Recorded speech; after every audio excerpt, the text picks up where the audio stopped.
Sekjen DPP PDIP menghadiri acara konsolidasi dengan seluruh tim pemenangan di tingkat provinsi dan kabupaten kota di Jawa Barat. Dalam acara ini, Ganjar Pranowo juga hadir secara virtual untuk memberikan pembekalan bagi tim pemenangan di Jawa Barat.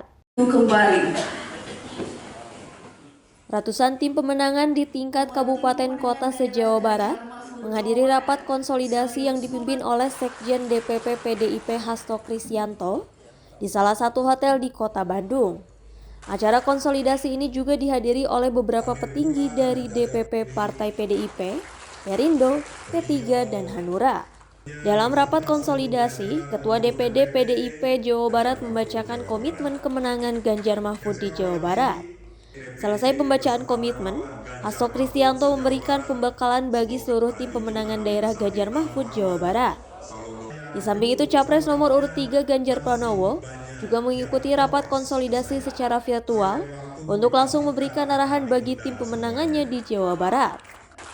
Menurut Sekjen DPP PDIP, meski Jawa Barat pernah dikuasai oleh Prabowo, namun dengan beberapa kali Prabowo melakukan blunder, akan membuat masyarakat berpikir ulang memilih Prabowo sebagai presiden serta beralih ke Ganjar Pranowo.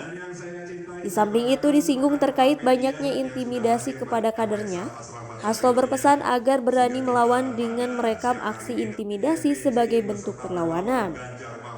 Ya baik, terima kasih. Ini adalah agenda peresmian kantor tim pemenangan daerah Ganjar Mahfud dan juga sekaligus konsolidasi dengan seluruh tim pemenangan di tingkat provinsi dan kabupaten kota.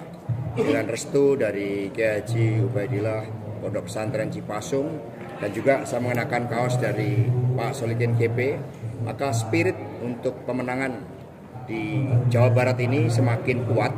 Semua telah membangun komitmen tadi dengan komitmen untuk memenangkan Pak Ganjar Mahfud yang terdiri dari 5 butir komitmen merupakan hal yang sangat positif dan kami meyakini Pak Ganjar Mahfud akan mampu memenangkan pemilu di Jawa Barat ini. Selain itu, Ganjar dan Hasto Kristianto optimis dapat mendulang suara lebih dari 50% di Jawa Barat. Dari Bandung, Jawa Barat, Tim Liputan melaporkan. Bagaimana mengantisipasi pergerakan